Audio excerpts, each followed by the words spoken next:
All right. Welcome to Wish You Were Beer podcast. This is episode 3. I'm Michael Pitzerus, and this is Martin Murphy. And we're just two weird dudes who like weird beer. Yeah, we are. Mike, what did you pick up tonight? I picked up the beer this evening. All right, and I picked up the snack for Snackcident Waiting to Happen, where we try a weird snack along with the 6 beers. Yeah. All right, well, we'll just dive right in. Yeah, beer number 1. Just reaching in and grabbing one. Ooh, that looks fruity. Ommegang Brunetta is an, I don't even know how to say that word. OUD Ode Brune Ale. Let's see if we got a little description. Tart with a touch of sweetness. Refreshing and perfectly balanced maltiness and acidity, red, brown hue, and creamy head. There's a line on the back there that says, where heaven... What is it? Where heaven met earth and stayed a while. Yeah. That's awesome. Alrighty. So we're just going to get right into this. So this says to pour gently to not disturb. Oh, okay, so not like a nitro. Or that despicable pour I made last week. Cool. I'd also like to point out the wonderful beer caddy that my girlfriend Trisha made us. It has our logo on it, or on the side, our name, even in our font. And not to mention the bottle opener on the side. It's lovely. It's a good gentle pour. Oh. All right. Cheers to our first beer. First beer, episode number 3.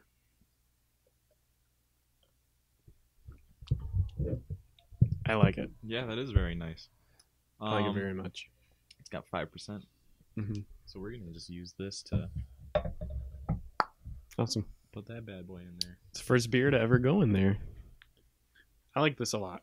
So it is It's a like- little tart. Yeah, I wouldn't even say it's sour, but it's a little tart. it is tart. It's refreshing. It's very refreshing. Yeah, it's light for the color of it because it's got like this reddish. It does have like this reddish brown hue to it. Crimson, amber. What kind of fruit would you say it tastes like? I think it's. I'm getting thinking a lot. like, I'm getting like a grapefruit. are you really? Or yeah.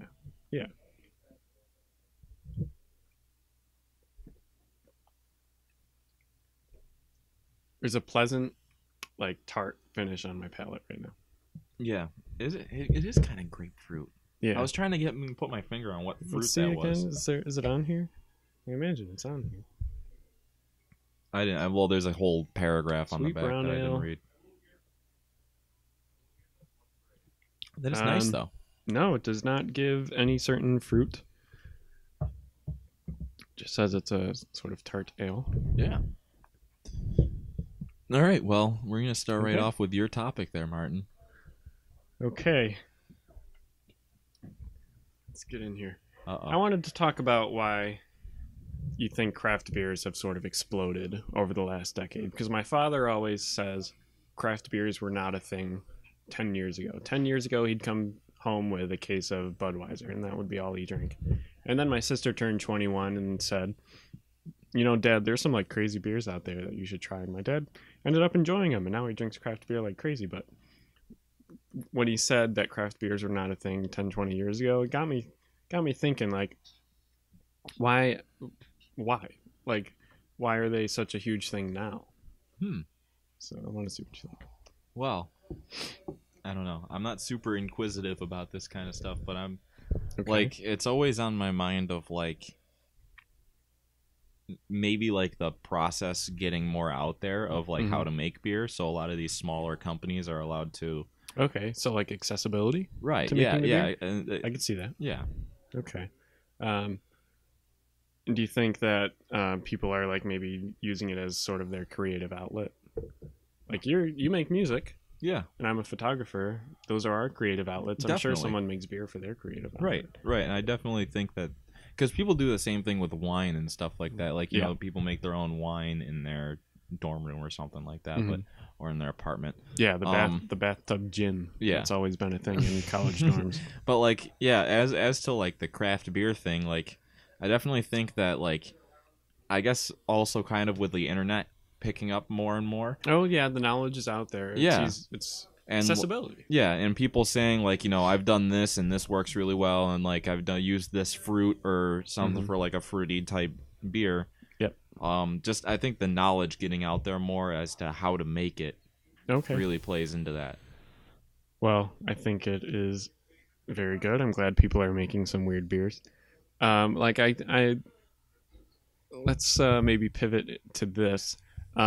If you were to make a craft beer, what do you think you would make? Ooh. Because now the knowledge is out there. If you could it could be like the most complex beer ever, like the hardest beer anyone's made, but like you could look up a WikiHow article on how to make it, and you can just make it. Right. If we're talking about like accessibility is so good, and like the stuff to make it is cheap, like what do you think if you could make any beer? What? Tell me about what beer you'd make. I don't know. I'm just like trying to think. Because like I like a ton of different beers, and none of them are like I've never come across one that I think is like super my favorite beer of all time. Okay. But like I think I would do something weird like the cookie dough beer that we've talked about before, the New Belgium Ben and Jerry's combo, the cookie dough one. Like I would do kind of stuff like that where it's kind of like something you wouldn't think about, like an ice cream thing, or like Dunkin' Donuts. I think I heard on the radio today Dunkin' Donuts came out with a beer. Oh really? Yeah, we're gonna have to try that. Dunkin' Donuts teamed up with something and they made like a pumpkin spice something beer. So we'll have to find that at some point. We gotta look into that. Yeah. So any kind of flavors you'd go for? For that sort of like Ben and Jerry's style, or like just in general? Because we can narrow it down to like a dessert beer. Okay. Ben and Jerry's style. Because like every dessert beer I've had, except for that Ben and Jerry's one, is just really, really sweet. Yeah. Like some of the usually darker some ones. Chocolate. Yeah, like the creme brulee. I can't remember who made it. Yeah, like it's just like you take a drink of it, it's like it's literally like dessert. It's just super sweet. Yeah. So I was thinking like something along those lines that's lighter and not as sweet, where like you're getting hints of different kinds of flavors. So like just as an example, like a coffee cake beer or something that's like coffee light cake. And has like that cinnamon and coffee awesome. Kind of Coffee cake beer would be very cool. What about you?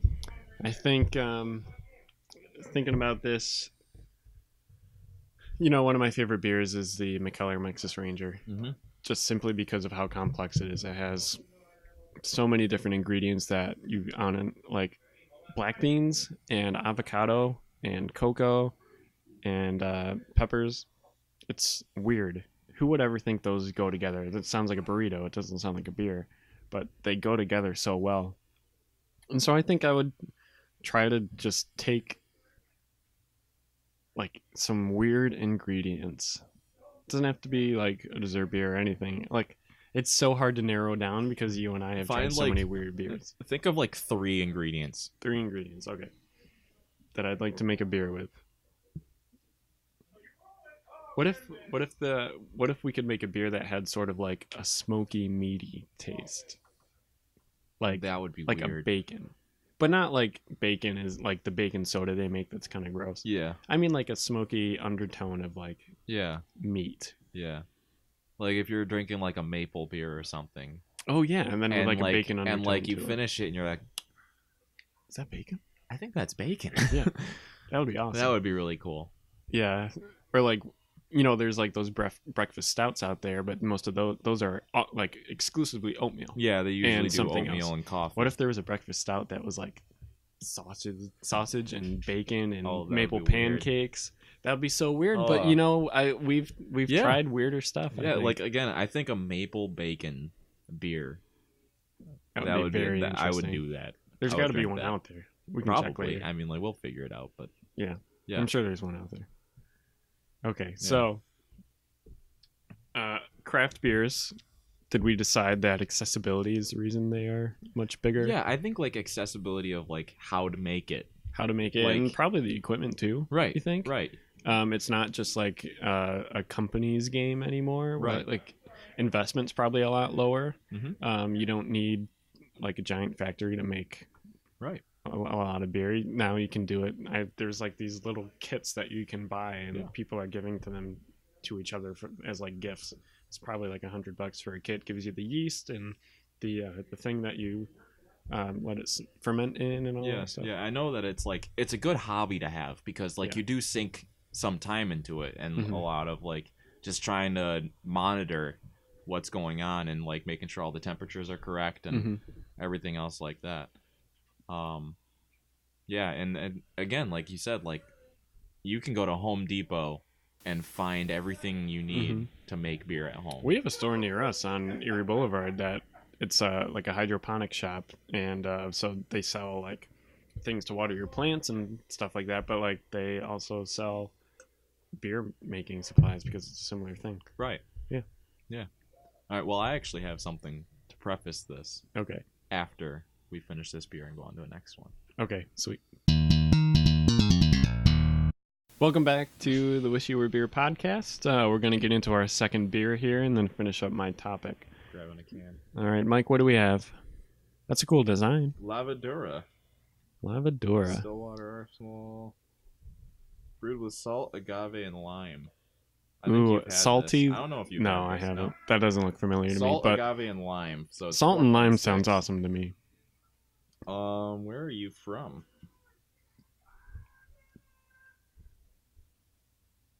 Hang on, everybody. Hanging on for dear life. The can design is really cool. Yeah, I like that a lot. Looks like sort of Aztec. Yeah. South American. I feel like it's right in front of my face, but I'm not getting it. Oh, Stratford, Connecticut. Stratford, Connecticut. Okay. We just last week we had one from Connecticut. We had one from the same area. Yep. A Lavadura from Stillwater Arsenal. All right, here we go. Beer 2. Okay. Wow, that is light. Yeah. Wow, it's like you can't even see it coming out.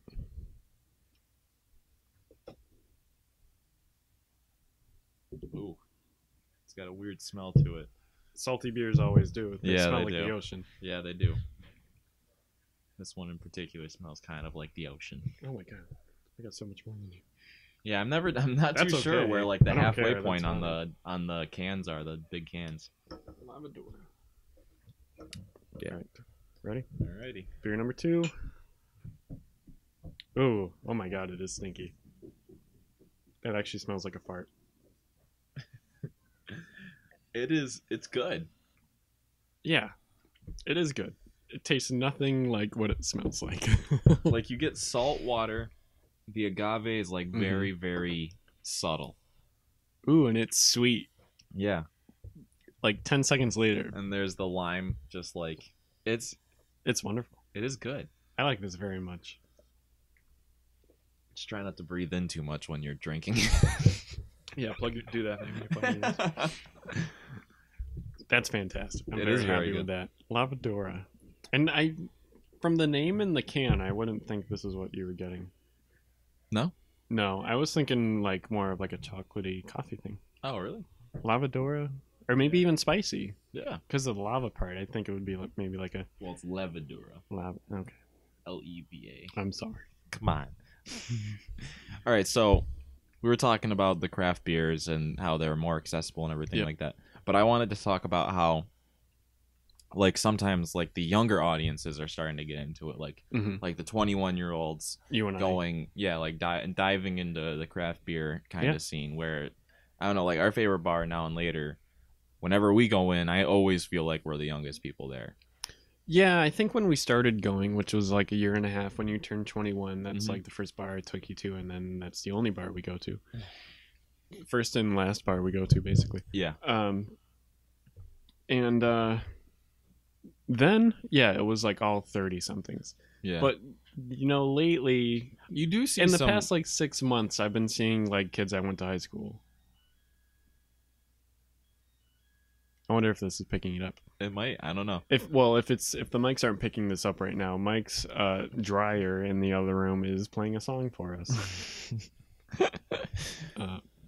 Anyways, so yeah, I feel like I'm seeing a lot of the kids I went to high school with, and I see them there, and I'm like, oh, I'm like a beer hipster. I've been coming here we've been a coming year here before you.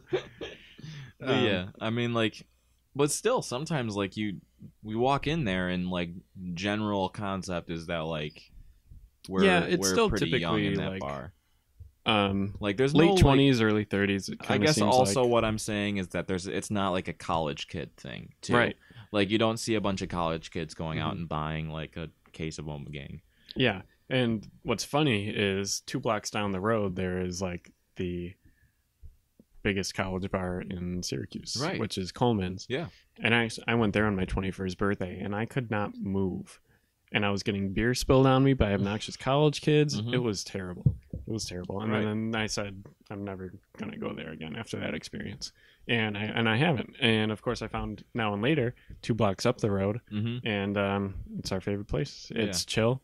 The people are older. People are more mature. They're not spilling beer on you, and they're ordering it's a lot good beer. quieter of a place. Yeah. Like and generally when we go on our like Friday nights or whatever that we do go, and that's generally like the busiest time where Yeah. it is kind of loud in there, but it's still not Still like, manageable. I don't think Like, is I'm not bad. screaming at you to Yeah, talk to you.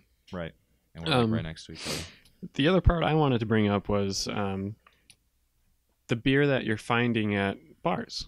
You know, either I think it's like chicken before the egg thing, but I think like you're seeing just way more craft beer at these places. Right.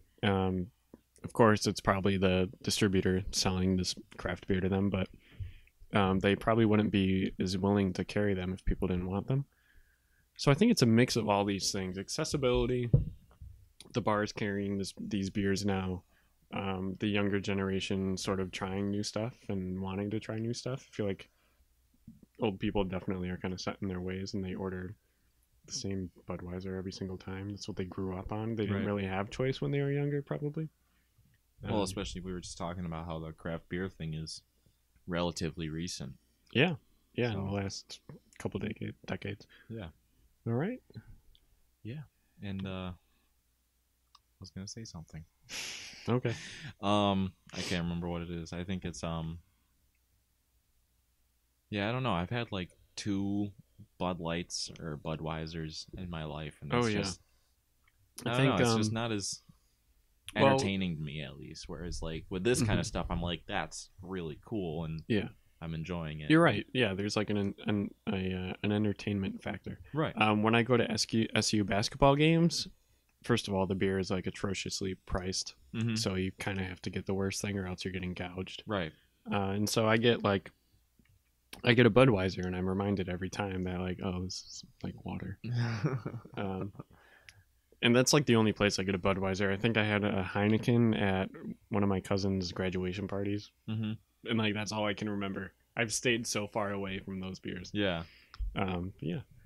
Yeah. So it's kind of like this. I don't know, and it's just there's just so much more to it. Mm-hmm. Like I just like you get a Bud Light and it's Bud Light, and you like those big ones Yeah. that are just like, yeah, that's that. Whereas like Ommegang, it's like there's this flavor It's and a this punch in flavor the and this face. flavor and this flavor and But this flavor. it's like a great punch in the face. Right. I feel like getting punched in the face. Yeah. All right. Do you think that wraps up this topic? I believe so. Okay.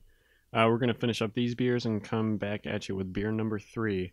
And after that, we're going to get into Snacksident waiting to happen. All right. We're back for beer number 3, is it? Beer number 3, yes. All right. I'm just kind of reaching in. So we. That's fine. That's a I'll, fun way I'll to do probably it. tell this a little later, but Okay. This is the one that we've had. Shokaveza. Yes. Wow. So This is a special Okay. beer. This is a very special beer. So I have a little bit of a story to tell, which is a good time because this is our Snacksident segment where the Snacksident doesn't really take Doesn't take a whole lot of time. So our beer today comes from Now and Later. Mm-hmm. Our normal spot to get beer is the Branching Out Branching Bottle Out Shop. Bottle Shop. It's not even 5 minutes away from Right. me and Mike's house. And I'm just gonna set this here for a second. Sure. So Branching Out is closed the first Monday of every month. Mm-hmm. And that's something I didn't know until I showed up there Yeah, we'll have like, to ask why next week. at like 4:45. I'll ask why next week.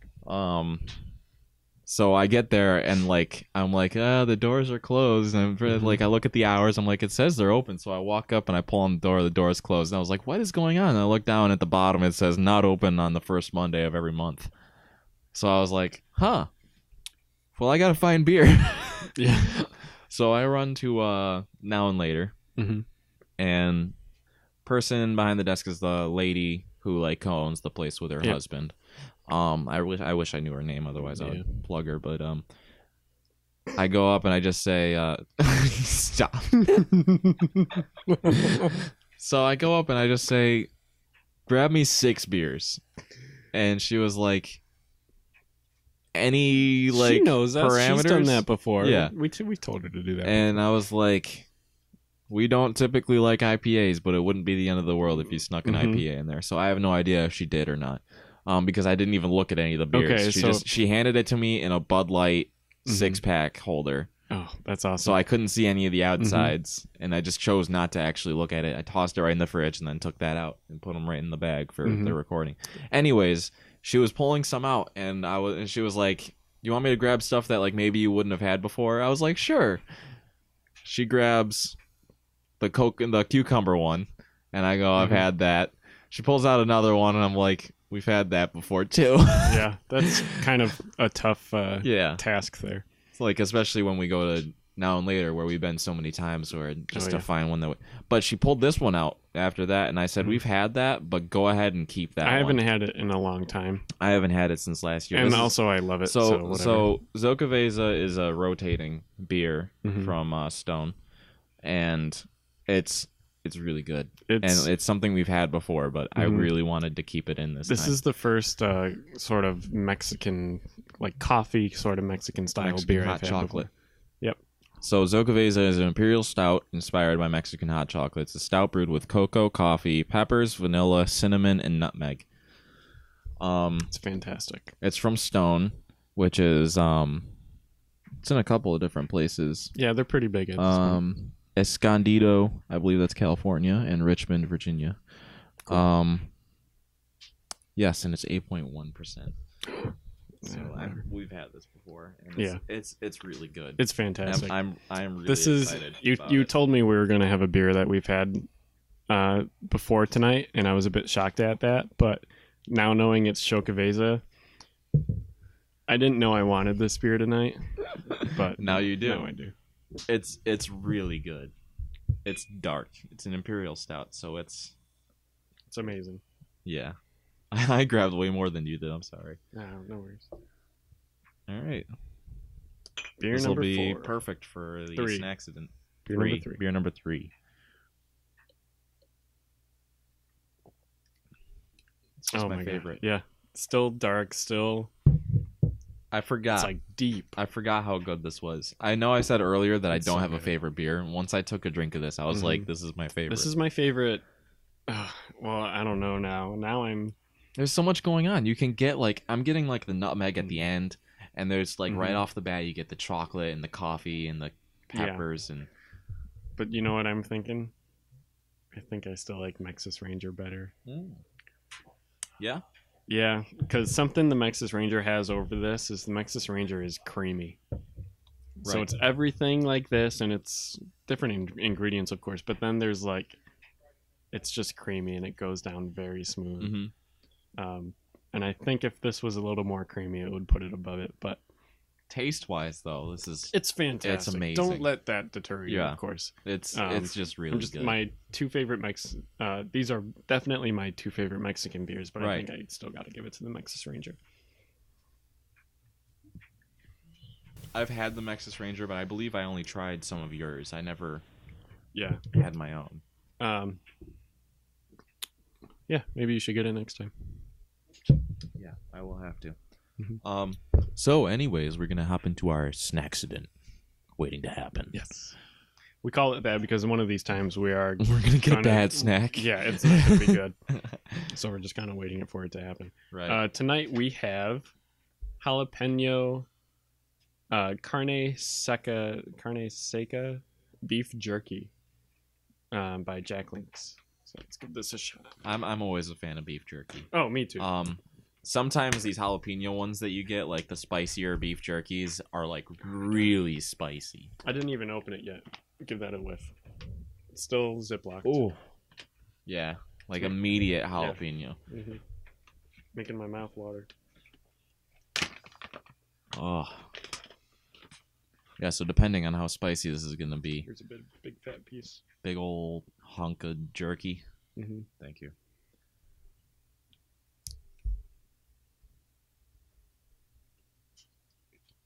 Jalapeno flavor. Oh yeah. I'm getting the spice now. Yep. A few bites in, I got it.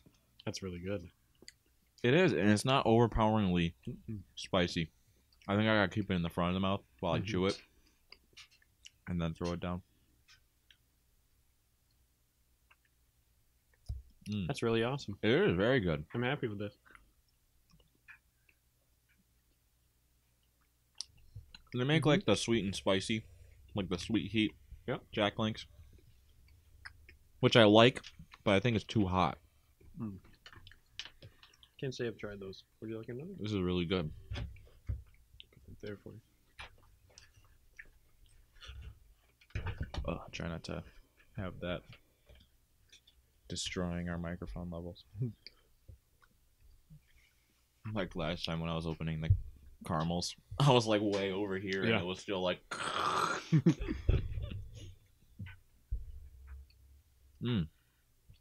It is tasty. Oh yeah. We have to Zokaveza. But the taste gonna go together well?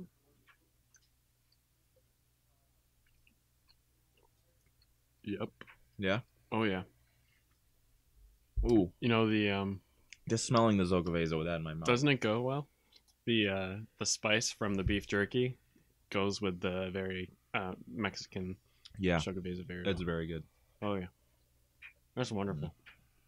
Still one of my favorites. Mm-hmm. It's just good. It's just a solid beer all around. And it's consistent. Like, this is exactly what I remember from last year. Oh yeah. This was the first kind of coffee cocoa beer I ever had, and so it definitely stuck in my mind. I remember, where did I see it? For some reason, I found a YouTube video with it, and the guy like really recommended it, and so I looked it up, and our World of Beer had it, and so I texted a buddy of mine. World of Beer only had it in a liter bottle. And so I texted our friend, the other Mike, and I said, I really want to try this beer. Will you come have it with me? At the time, I was 21. At the time, I couldn't drink a liter of beer on my own and then drive home. And especially this was an 8.1. Yeah. I would have been smashed. So yeah, I picked them up and we went over and had this together. I think this was one of the first mind-blowing beers I ever had. There's just a lot going on. It's a holiday beer, like sort of like they start in the fall and they continue through the winter. Oh yeah, and stop before spring starts. Which this is one of the things that I was another like. piece. There was one time where I went out to the store and I was like, I need to get a case, like a 6-pack of Zokaveza. Yeah, and they were out and nobody had it, and I was no. like, no. So I unexpectedly had my last Zokaveza at some point in the winter, but it's just. And it's such a good winter beer because it's thick and it warms you up. Yeah. Do you think this will make a good beer cheese? I wonder because of the spices. Like the spices would make it good, but I don't know about like the chocolate. Yeah. The peppers would make it good, but like the chocolate and the coffee, maybe it's something we'll have to try when they have it. Well, I'm thinking that because a beer that I continually see in beer cheese recipes is a Guinness. And a Guinness is sort of, it does have a little chocolate in it. Yeah. It's very creamy, and it has this sort of creamy chocolate taste. It's very subdued. Definitely not like this, but you can taste it in there. Yeah. And so I never thought Guinness would make a good beer cheese beer, but it makes me wonder about this one. I kind of want to try that. Breakfast with Churchill. as a beer cheese. I still have 2 sitting upstairs because I went out and Really? got some. Yeah, I went out Of and course you got did. some afterwards. That was awesome. It was very good. Mm-hmm. Which, yeah, that was out of everything that night because we never did our favorites of the night. That one I think was my favorite. I would have given it that too. Yeah. All right. You all set with the snack accident waiting to happen? I believe so. All right. Next, we're going to come back at you with beer number 5, and then we're going to get into Mike's topic. Welcome back, everybody. We're going to get on to beer number 4, and then go into Beers 101 and teach you something about beer. Let's see what we got here. I've had this. Have you had that? I knew it. I'm pretty sure I have. This looks really familiar.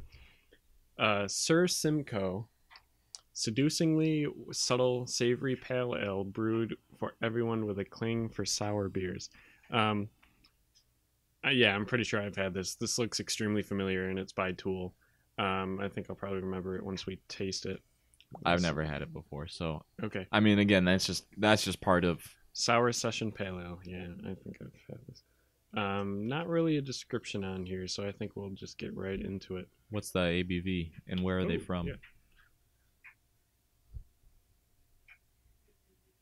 Brewed and canned by Tool at, I cannot pronounce that, but it's in Belgium. Cool. 4.5% alcohol volume. Ooh. Yeah, I don't know. She asked me like if sours were okay, and I was like, yeah. And she grabbed that can. I was like, sour's okay. Yeah, It's I like, know. have we not been there a million times? But like she brought that can out, and I was like, I think I've seen that can before, which screams to me that you've had it before, but I just didn't say anything. You gotta go more. There you go. Yeah, I've had it before. Ooh, you got sweet head, Martin. Mm. Yep, I've had it. Recognize the smell. There was a lot more in that one then. Nice. Nice job. All right, so So it's a now pretty we're bottle. going to flip around the beer caddy.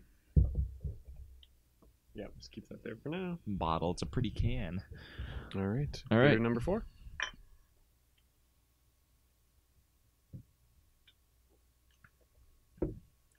It's odd, for sure. That's actually kind of nice. Oh yeah, nice, but like it is odd. It's not Yeah. your typical sour. It's not fruity. It is more of a hoppy sour. Yeah, you get it's not like the IPAs. It is a pale ale, but it's not like a IPA. But like the hops aren't. Mm-hmm. It's not really hoppy, but like the hops are there enough where it's still kind of Definitely refreshing. less fruity notes than the sours we are used to. Yeah. Drop of beer in my glasses. Ooh. All good. And it's nice and light. Mm-hmm. It's light and refreshing. Yeah, it is. But like full bodied. Get a look at that color. It's kind of Mhm. orange. I'm getting like an orangey kind Yeah, of. you're right. Mm-hmm. Because I looked at the I'm gonna look at color, this I was one more like, time. that's what I'm tasting. Yeah, no flavors on here. Or like Yeah, tangerine oranges. or something. Yep, for sure. So It like coats my mouth. yeah, Like it's full body, but it's refreshing and light. yeah, and but it's it- just sour enough where you feel it just a tiny bit in the Mhm. back, like not a whole lot, kind of Mhm. low on the scale of sourness. Yeah. but like just a tiny bit in the back, and it's Mhm. it's really nice, and it's a good taste and a good mouthfeel. Yeah, very good. Mouthfeel. Mouthfeel. Mouthfeel. We got a sweet mouthfeel over here. So we're gonna move on to Beers 101. So So you're gonna take this one this week? yes, I am. So last week you talked about sort of how beer is made. Yep. And one of the questions The that general overview. right, and one of the questions that I sort of brought up while we were talking about that was, I wonder how they like make stouts or like Mhm. anything else like that, where it's a different kind of beer. Because we talked about the lagers and the ales. Mm-hmm. And so like I was thinking, like, what do they do to make the stouts dark or something like that? So I go onto the Wikipedias. Mm-hmm. The And- Wikipedias. I find stouts, Okay. and what I'm seeing is that stout is a dark beer made from roasted malt or roasted barley, and then hops, water, and yeast. So I think it's the roasting Mhm. of the malt or Okay. barley that makes it the dark color and that gets that sort of Mhm. richer kind of taste. That sounds like something I've heard before. There's a bunch of different variations of stouts, like milk stouts and porters, and what Guinness is an Irish stout or something. Yeah. So, and there's oatmeal stouts, which we've had, breakfast stouts, which is an oatmeal stout, and the chocolate stout, and I don't know what an oyster stout is. I'm not sure. I'm just scrolling right I'm not now. one for seafood, so I'm not sure I want to try it. Oyster stouts have had a long association with the stouts, apparently. When stouts were emerging in the 18th century, oysters were a commonplace food, often served in public houses and taverns. By the 20th century, oyster beds were declared. Blah blah blah blah. This doesn't say anything about what. Does it just use oysters? Oh, modern oyster. Okay, I had to go on to the second. I had to go on to the second paragraph. Maybe it's like oyster crackers. And when they munch up the oyster crackers. Modern oyster stouts may have been made with a handful of oysters in the barrel. Okay. Hence the claim of the establishment of yeah. So I wonder if they have like kind of like a salty sort of seafood taste, seafoody. fishy. Yeah. I wouldn't know. I do not like seafood. So. I'm not a big fan of seafood either. So I wonder if that's something that we'll put on here for maybe an explosion of a beer. We still have a segment we have not used yet on any of our 3 episodes, which is the one where we pick a beer. We are pretty sure we're absolutely gonna hate. We have not whipped that out because we're kind of scared. Yeah. So generally, you and I try to stay away from IPAs. Yeah. So I'm thinking like at some point we're gonna grab like a triple IPA or something. It won't be every time because then we're not gonna like doing this podcast anymore. No, right. We'll do it like every once in a while, like maybe next episode, maybe the 5th episode or something. Yeah, sure. I'll bleep that out. That was gross.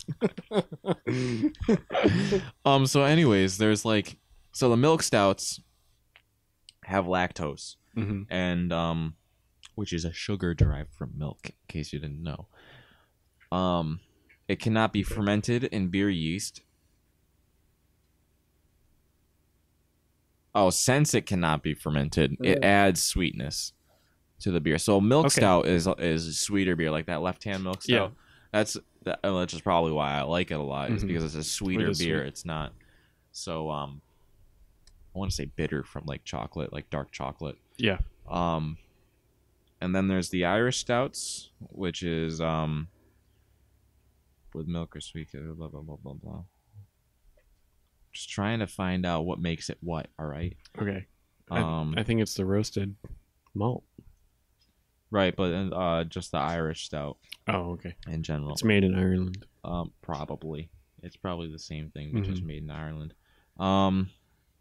It has a drier taste than the American stouts or English stouts. Okay. So I don't know what exactly it is. Maybe one of these episodes we could do like a taste test where we get a stout. All the different kinds of stouts, or at least the ones from different countries. We can get an Irish stout, an American stout, a French stout. Right. I don't think that's a thing, but that would be fun. And then a porter is just roasted malted barley. Okay. So cool. Yeah, and then oatmeal has oats in it, and it actually says normally with a maximum of 30% added during the brewing process. So like 30% of the stuff used to make an oatmeal stout is oatmeal, which when you think about all the things that are in it, that's quite the percentage. For sure. And we love our oatmeal stouts. We do. Let's see here. Looking at the chocolate stouts,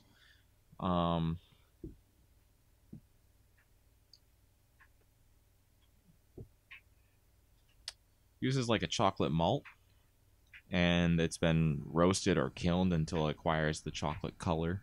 Okay. And then we talked about the oyster stouts and imperial stouts are it's a stronger, darker beer, which I'm assuming comes from just longer roasting. They don't say much. Okay. Anyways, I'm getting all this information off of the Wikipedia thing for just stouts. So maybe there's too much information. yeah, probably. Mm-hmm. So a lot of this information you guys can look up and see on the Yeah. Wikipedia page.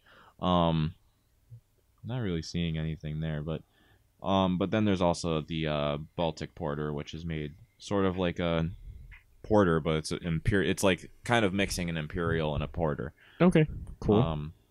But that's pretty much it for stouts. Okay. Well, that was this week's Beers 101. Hopefully you learned something about stouts. I think, can we call stouts our favorite style of beer? I don't know, because I think I do like sours a lot. Yeah, but, me too. The thing about stouts is that they're a great winter beer, and they keep you warm and they're thick. Mhm. Like we've talked about this, I think, on our first episode or something, where like during the middle of the summer you don't want a thick stout that like really warms you up. Mm-hmm. And during the winter you don't necessarily want something like this that's nice and light. Yeah, stout is a nice middle ground. Yep. Yeah, some stouts are lighter too. Like I think the porters are a tiny bit lighter. Yeah, I porters. could be wrong. Yep. Okay. Yeah. We'll be right back with beer number 5, and then we're going to start Mike's topic after that. All right. Welcome back, listeners. We're going to have beer number 5 and then get into Mike's topic, which might be a doozy. Just dive right in. Yeah. What do we got here? We have Central Waters Brewing Company. Ooh. Barley Wine Ale. Ooh. Brewer's Reserve. Malt beverage aged in used oak bourbon barrels. Never been a huge fan of those, but we will see. Yeah, we've had a couple of bourbon barrel stuff, and usually just tastes really alcohol-y. Yeah. This is an American barley wine ale aged in used oak bourbon barrels. This beer develops rich flavors that deepen over time. Winner of the gold medal in 2008 at the Great American Beer Festival. Ooh. You know, we've also had an award winner tonight. Do you know who that is? Who is it? Ommegang. Oh yeah, that's right. Ommegang constantly wins at beer festivals. Yeah. All their beers win awards. Ommegang is the only beer company that's allowed to make Game of Thrones beers, Yes. right? Yeah, they are licensed to make them. Any other Game of Thrones beers is illegal and unlicensed. So And probably they're only made in about 2 hours someone's away from garage. us. Yeah, we gotta go there at some This point. looks thick. No, it looks lighter than the. Really? I mean, I'm used to looking at stouts, but Looks thick to me. I think I took a little more what than we got for percentage? Did we see one? I don't know. I don't see one. I can look for it. Oh, wow. Nice. I took way more than you. I'm sorry. Yeah, no problem. I got like a whole third more. Ooh. Amherst, Wisconsin. Ooh. Was that a good? Yeah, I'm just smelling. Okay. You know, Not like seeing an those ABV on here. those chocolates that have like the maraschino cherries on the inside with like the white cream. Yeah, not a fan. Smell that. Oh boy. Yeah, not a fan. All right. Beer number 5. Oh, I can't even like get through the smell. It's not actually horrible. Did you find the percentage on this? No. Oop. Sorry, microphone. Huh. It's probably so high of a percentage they don't have to have it in. It's a bourbon. It's I think it's a bourbon barrel. I think this is the first beer in this podcast I won't be able to finish. Yeah. I think I'm good. I don't know, because it does have like a sort of wine taste to it. I'm not I like bourbon, but every time I get a bourbon barrel ale or something like that, it's just way too alcoholic. Yeah. And I this has my like bourbon. this has like a wine It's taste bourbon. to it, Mhm. sort of, and I don't really like wine.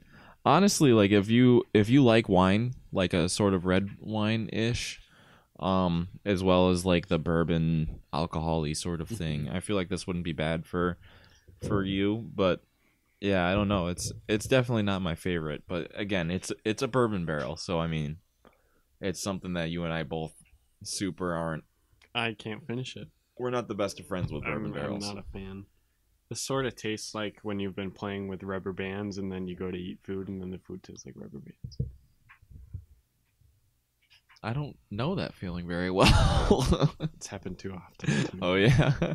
I'm Did you chew on the rubber bands? no. I have nothing to say about it. All right, this I'm is a not story happy that we with it. can save for another time. But What's that? this is whatever you're about to say. But Oh no, I was just gonna say oh, the ale you're not happy with. Yeah. Yeah, I'm not either. I mean, like, it's okay. I I wouldn't drink it normally. don't. Think It's I nice to can- have on the podcast because like you are getting a lot of different flavors, but like Yeah. it's just the combination of the bourbon barrel and the I've liked everything the until wine now. taste. I have not had an issue with anything we've had until now. right. This, And anyways, I'm so sure, like, it's won awards, so obviously people like it. Yeah. Objectively, it's good beer. again, like everything we try on here is not Yeah. like our tastes will not transfer to yours. Like if we Oh, yeah. absolutely love something here, like the Zocaveza, somebody might pick up the Zocaveza and absolutely hate it. Yeah, this tastes like a very sweet beer. Barley wine is typically sweet. Yes, So yes, it's a sweet beer, sweet lighter beer, mixed with bourbon, and yeah. it's not doing anything for me. I think I think it's the bourbon barrel. It's because that's the consistent thing. Like if this was just like a barley wine or Yeah, barley wine Let ale. me give it one more taste because I can't taste it anymore now. All right. Well, this will probably be a short segment though, but we still have time after the next beer to. I can't. I'm glad we didn't finish with this. Oh, me Anyways. too. That would have been a real bummer. So we're gonna move on to my topic. Yep. Which is car drivers, people behind the wheel. And you mean Sort like of. bad drivers? Yes, like Okay. bad drivers in general. Mhm. Because, so I've talked about this before. I work local Parks and Rec, mow parks, paintball fields. I do a lot of driving in between. Wait. So you mow parks and you paint ball fields? Yeah, Okay, you said mow parks and paint ball fields. that's what. Yeah, paintball fields is in like No, Paintball paint guns. ball fields. no. That's what it sounded like. Okay, all right. You mow parks and paintball fields. Yeah, I mow parks and paintball fields. Well, I mow parks and You paint paint ball ball fields. fields. Okay. But I do a lot of driving in between places. Mhm. Like I paint a place, drive, paint a place, drive, paint Yeah. a place, drive. Or if I'm mowing, I mow, drive, mow, drive. But I deal with a lot of just crappy drivers. Yeah, Like a lot people- of what you're doing is driving. Yeah. Mike and I work in the same town. Yeah. I have a different job. I work at a school district, and Mike works with the Parks Parks and Department. Rec of the pretty And, much the same town. We drive by each other quite a bit. Yeah. You're driving a lot. I drive a lot. I see you driving all the time. And so I deal with this as something I deal with a lot. Mhm. And I know this is another rant sort of subject where last week I had a rant about bugs ish. I like But, the rants though. I do too. The rants are fun. They are Um, And that's probably the majority of what I'm going to be doing fun. Mhm. because normally I'm kind of mellow. We've talked about this before, but like I'm very passionate about the things that I absolutely hate. And people behind the wheel is one of them. And so like As stuff opposed to like dogs yeah, or yeah. Yeah. If a dog's driving, I'm all about it. Yeah. Yeah. Right. So stuff like not using turn signals, stuff like everybody Mhm. hates. Like somebody that's like taking a right hand turn that's slowing down really, really slow to make that right hand turn. Yep. And stuff like I'm making a left hand turn here, but I don't have my turn signal on, so I'm just Mhm. gonna stop in the middle of the road. Yeah. And It's so bad. Like or even like if you have a tail light that's out or something, mhm. like just get it replaced.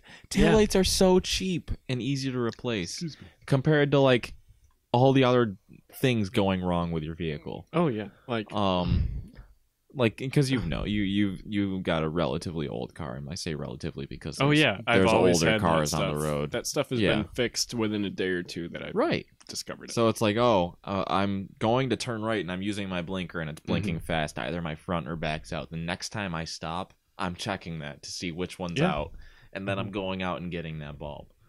Yep. And the stuff is easy to replace on your own, and they make it easier and easier with newer cars.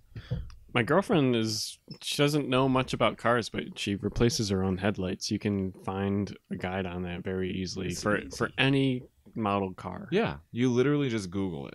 And it's and it'll it's show usually a matter of like putting up your hood and then literally just like pulling the bulb out. Or like unscrewing the little cap there, and then you can pull the bulb out right from there.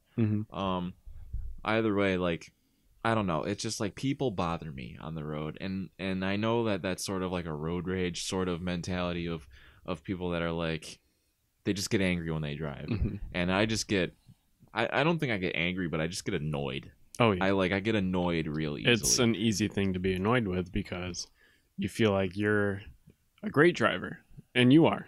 I've driven with you, of course. Yeah. I'm not saying that.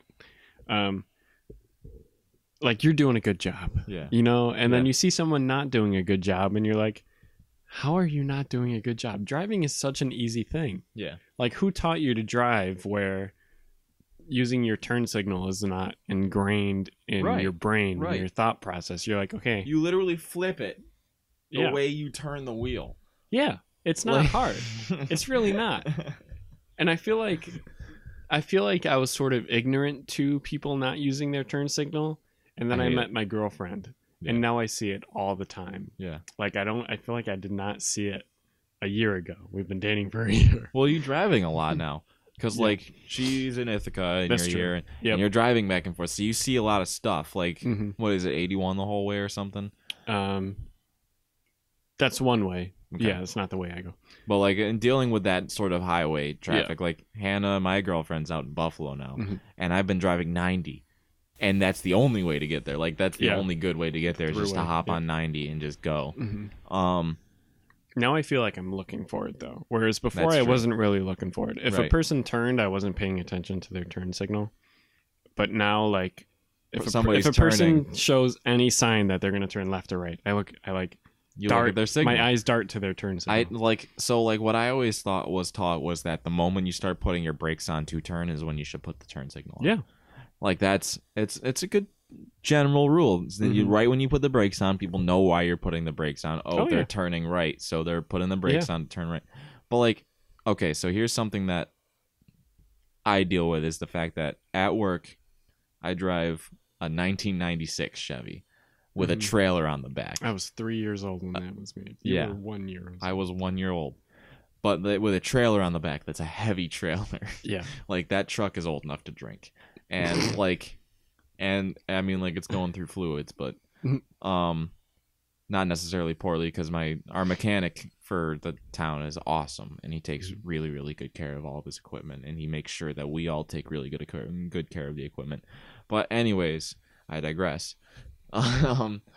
Somebody who like slams on their brakes for no reason, or like if they find out they have to turn left and they just hit the brakes, Yeah. I cannot Like- stop that fast Yeah. because I'm driving a 96 Chevy Right. with a trailer on the back of it If with a heavy you mower. find yourself braking really quickly because maybe the turn came up really fast, maybe just take the next left. Or just not take it and just go and Yeah. just turn around somewhere because it's so easy to do that.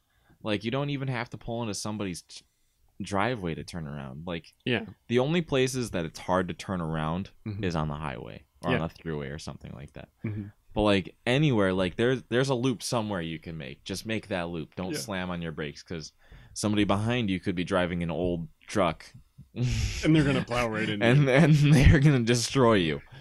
Excuse me, I'm but yawning a lot. oh, it's all right. But then that's also on me because they slammed on their brakes Yeah, because right. you know a police officer is gonna show up and they're gonna be like, "What happened?" And this person is gonna be like, "He rear-ended me." Oh, right. And me saying that they slammed on the brakes isn't gonna be enough. Mhm. But anyways, like stuff like that, like especially when I'm in like an old vehicle where it's like it's not necessarily the fact that like stuff's going wrong with it, because stuff is going wrong with it. And again, it is very, very well taken care of, but like you never know what's gonna happen Yeah. in a vehicle that's that old, at least.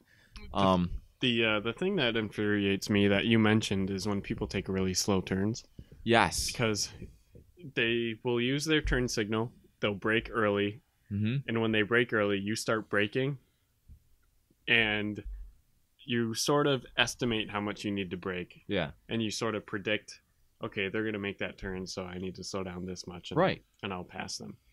And then they're like, then they turn really slow, and how early you brake is not enough, and then you end up slamming on your brakes. accelerate out of the turn. Yeah. Like once you start making the It's turn, it's infuriating. okay to let off the brake and just punch the gas a little bit, just hit it a little bit, and just start Yeah. accelerating. It's not rocket science. It's and, not. And this is stuff that you've been taught since you got your license. Yeah. And it's like, so this also brings me into sort of a thing that maybe I could ask you about while we're here. Mhm. Is like, how do you feel about retaking the driver's test at a certain amount of time? Like if we were to instate something. All right, hang on. We'll come back to this question that I'm about to ask you after this next beer. Okay. All right? All right, so before I go off on this this next question that I have to do to you, we're going to start off with another beer. The last beer. The last beer, which is last but not yeast. Last but not least. Here you go, buddy. We have, I like the name of this one, Propaganda Machine, Dortmunder Export Lager.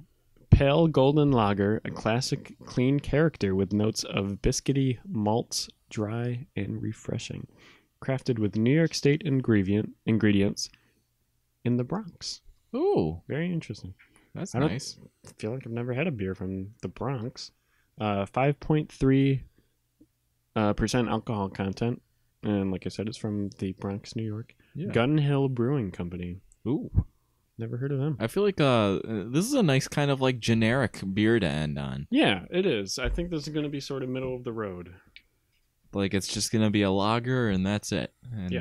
yeah, I'm excited because I do like it'll be nice to end on. It'll be a nice. Pale golden, so Yeah. it'll probably be a bit hoppy. Nice golden color.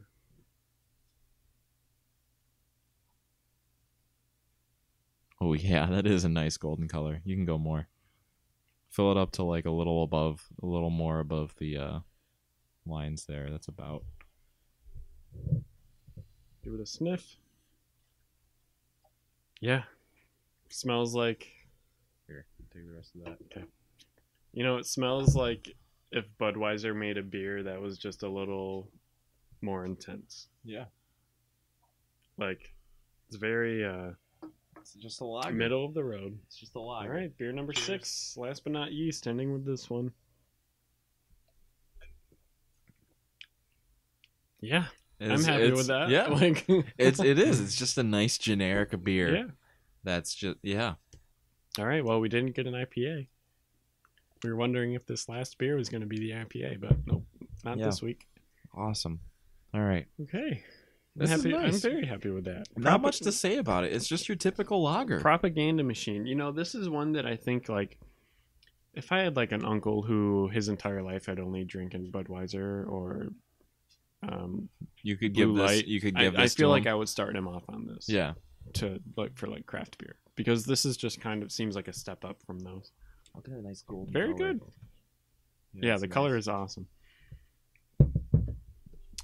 All right. So since there's not much to say about this, because this is it's just a generic lager. I don't want to say But not a bad generic. thing. I don't want to say generic because It's is not a a craft bad beer. thing. That's It's good. no, it absolutely is not a bad thing. It's very good. It seems so- like an improvement on those. Right. Yeah. Yeah. So what I was gonna ask you before we cut really quick, was how do you feel about having to retake the driver's test after a certain amount of time, and then how long do you think that time should be? Huge supporter of that. Yeah. And so I had never really thought of the amount of time. I think already senior citizens need to retake the driving test. That's already a thing. Mm-hmm. And I've always been a proponent of that, but Well, don't they have to like? I feel like they have It's at to a do certain something age. to prompt it. I don't think it's at a Really? certain age, is it? oh, okay. We can look it up and get back Yeah, to you next I'm sure we will. But, I thought that was a thing. Maybe not. I've never thought about doing it really like earlier, I guess. Mm-hmm. Maybe started earlier. So maybe like at 50. But are you saying like maybe like I'm saying like so. you get your license at 18 and then maybe 10 years later you have to Right. redo it, and Right. then every 10 years you were just Yep. retaking it? That's exact. It's either that or 5 years. Okay. No joke. I think that we should take driver's tests more often. Really? Yeah. I think so 'cause too, if- for sure. say- Instead say- of just one. Yeah. Say we take our driver's test. Like, say we could start when we're 15, Mhm. and we did it when we're 20, and then 25, and then 30. But also, at a certain point, based on how many you passed, maybe it gets a little more lenient, or not lenient, but like Mm-hmm. a little less like criteria based. Like if you hit the curb when you're parallel parking or something, Okay. that wouldn't be an immediate fail at that Yeah, point. right. It would just be like Whatever. you've been driving for this long, and I'm sure you can do that. yeah, Um, or like Yeah, they just straight up okay. don't make you parallel park or Mhm. something. But like that's sort of my thought process. Or like if it's 16, then do it at 21. That would actually be pretty good. 16 then 21 when where that's when you can start drinking. That's Mhm. a good time to take it again. Something where it's often enough where it's not worth it for kids nowadays, at least. Where, and I say kids nowadays loosely because we're pretty young, but Mhm. I'm saying like 16-year-olds where I feel like they go and take their driver's test and then half of that stuff is out the window the moment they get their license. oh yeah. Yep. Where like I feel like I don't drive like that. And I never did when I was 17 or Oh yeah, me neither. 18 or anything I've like that. never driven recklessly once in my life. No.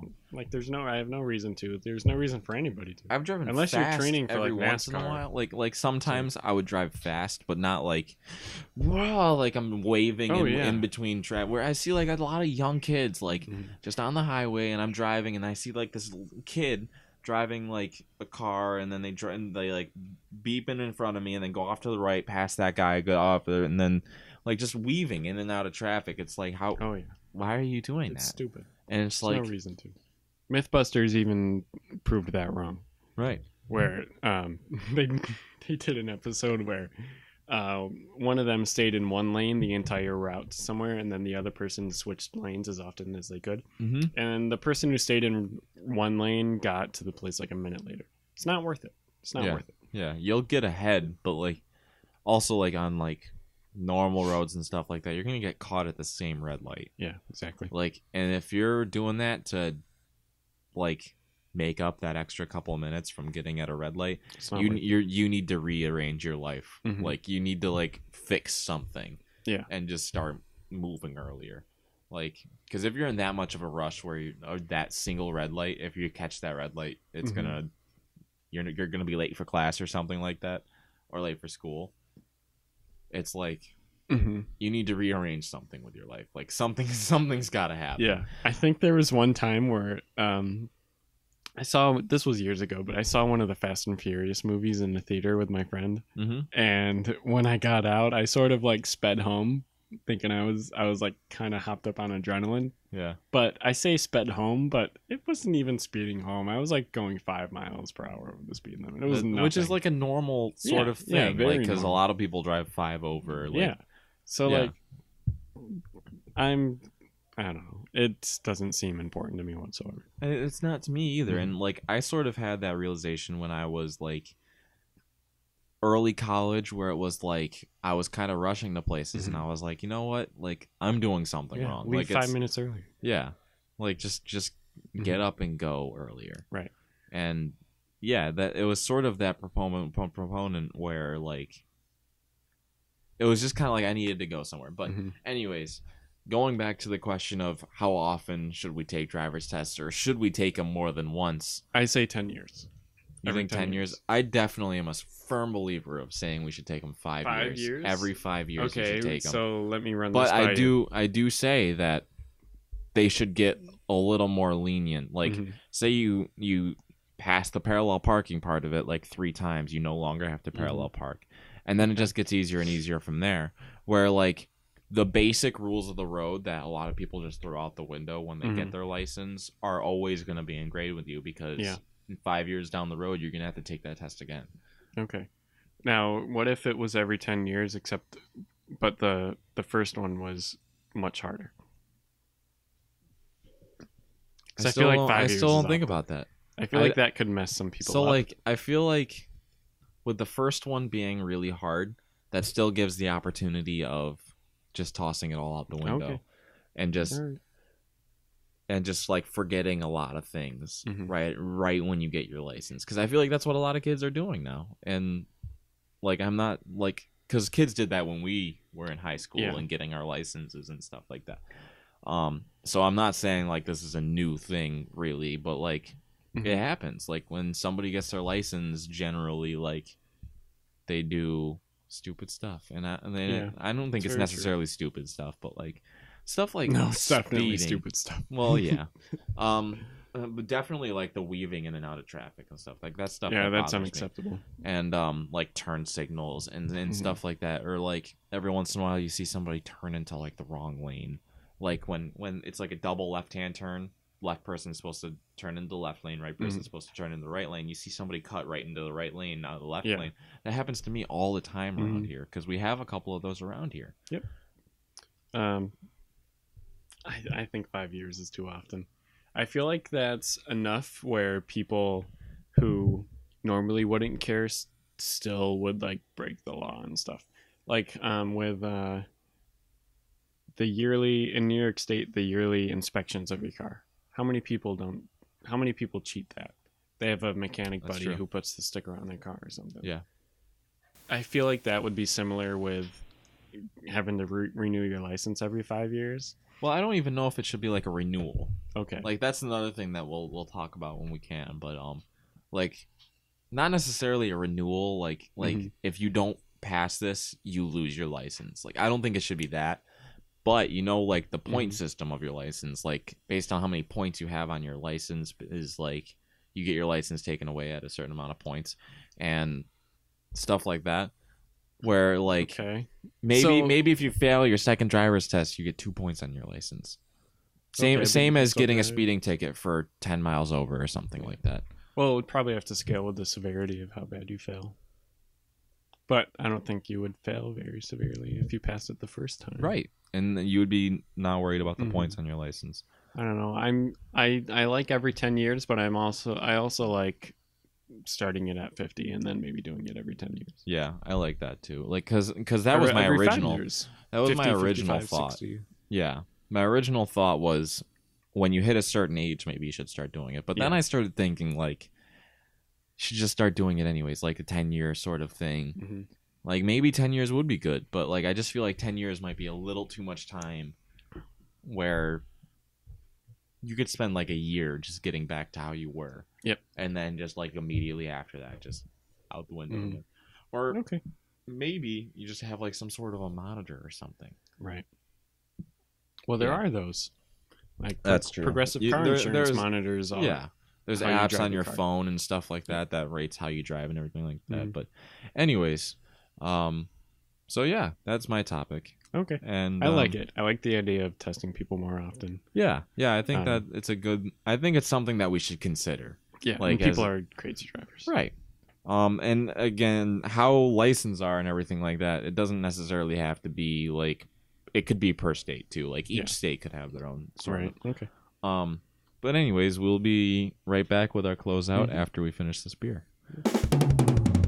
All right, so we're back. So right now is when we're going to be doing our recommendations. My recommendation for this evening is something that we've talked about on the podcast a lot, and we actually said to go out and try. Actually, last episode when we had the Nitro, was the Left Hand Milk Stout Nitro, and so the Left Hand Brewing Company Milk Stout Nitro, and that was like the first Nitro beer that I've had, at least. I'm sure you've had some sort of nitro style beer. But No, actually, I had my first nitro with you, and that was the Left Hand Milk Stout. and that was when the guy at Now and Later taught us how to pour it. Yeah, so I think somebody- we've both had the same amount of nitros. Huh. So the guy there was like, "There's a certain way you have to pour this," Yep. and you were like, "Show me." Violently. Yeah. You were like, "Show me," and I remember sitting there next to you, and he just kind of dumped it, and he was Yeah. like, "That And rolling effect." Both is of what us you were like want." amazed. Yeah. We're like, oh my god, that was like an amazing And pour. then my first time actually having Milk Stout Nitro. Outside of that, Just let it out. my first time having Milk Stout Nitro outside of that was when we went to World of Beer, and we Yeah. talked about this story where I went to go dump, and Made a it mess. just like it went all over the place. So I was like, "What did I do that he didn't do?" Hand-eye coordination. Yeah, I guess so. Well, because it wasn't like, I'll use this as an example. I was like this, Yeah. where like you're still supposed to like kind of like, Move the glass with it. yeah. And I just kind of took it and just went bonk. Mhm. Yeah, it went all over the It was place. something. It was a Yeah. funny night. Yeah, it was a lot of fun. My recommendation is going to be a beer that is very important to me because it sort of set me onto this weird beer crusade for the past 2 years, I guess. Or 3 years. I'm 24. Ooh. Festina Pesh by Dogfish. It is a peach sour that they make. It's a summer beer, so it's probably not available at the moment. But I had this beer when I was out with two friends of mine, and a friend handed me it. I was still 21, so I was still sort of... I mean, I was into craft beer. I was drinking only craft beer, basically, but I didn't know how weird it got yet. And he handed me this beer at a bar, and it was sour. And I was blown away. And this beer is important to me because it is the first beer that ever blew my mind. Yeah. Mike and I talk a lot about mind-blowing beers, Yeah. such as the cookie dough beer. And this was the first one to absolutely blow me away. And after that, I was like, I need to try more of these. I didn't know beer could taste this way. So Festina Pesh by Dogfish. You probably won't be able to get it until next summer now. But when it's out, if you see it, you need to get it. It has wonderful peach tones to it. And it's not too sour at all whatsoever. It's sour. It's a refreshing sour. Right. It's wonderful. Yeah, that was like, I think the second sour you put in my hands. Mhm. Like the first sour, the Petra's Aged Red, because I like cherries, and I was like, just give me a cherry sour of some sorts, and they gave me the Petra's Aged Red, and it was awesome. Mhm. But then you were like, you have to try the Festina Pesh, and I did, and it was really good. Mm-hmm. Like, because it was like sour and peachy, and yeah, it was quite possibly, because that was the first night that I was at Now and Later, so like that beer kind of plays into both of us, where like that was the first thing that kind of put us off and put me off to this and put you off to this whole kick of weird beers. Yeah. I mean, it started all of this. This podcast would not be happening if it wasn't for Festina Pesh by Dogfish. Yeah. It's wonderful. Yeah. All right. So that is going to end the episode for the night. Mike, where can you find us on all our various social medias? You can find us pretty much on everything at WYWB Podcast. Like that's our Twitter handle. That's our Instagram. I believe if you search that on Facebook, you'll get us. Yeah, if you search Wish You Were Beer on all social media platforms, you'll find us. Yeah, and make sure you like, comment, subscribe on the videos. We're still trying to incorporate this sort of question part of the show. Send us like a DM on Instagram or Twitter, or right on our Facebook wall, or send us a message on Facebook, or comment on the YouTube video, because we are trying to get the Q&A segment up. But of course, we need your cues for that to be a thing. Yeah. So please get on that. We'd like your questions. Yeah, and Martin, what was your favorite beer of the night? My favorite beer of the night has to be the Lime Salt, the Levadura by Stillwater Artisanal. Yeah. Oshikin style Goza sour ale brewed with salt, agave, and lime. This was awesome. This is the one that smelled like a fart. Yeah, yeah. but it was great. the best beer. It was. The salt taste contrasted the lime very well, and it was an awesome sour, even with the salt in it. Typically, I love these anyway. Yeah, And the this one was just agave, exceptional. the agave in the background was just like it was just flat, like in the back, like not super hits you right off the bat. It's more of like you drink it, you get the salt and the lime and the sour, and then like all of a sudden it's like something sweet, and it's like it's the agave. I really have to agree with you on, because like it's just, I don't know, because like the Zocaveza here is one of my favorite beer. Like if this wasn't a beer that we both had, if this was our first time drinking this, if we had not had it before, then it would be the winner. Right. Yep. And so like I do have to put out a special thing just for the Zocaveza. But I do have to say, like, if it wasn't for us having this before, I'm gonna have to go with that one as well. Yeah, it's really, really good. Anyways, all right, that's gonna close out the episode. Listeners, remember, try some weird beers, go outside your comfort zone, and we'll catch you next week. All right, bye.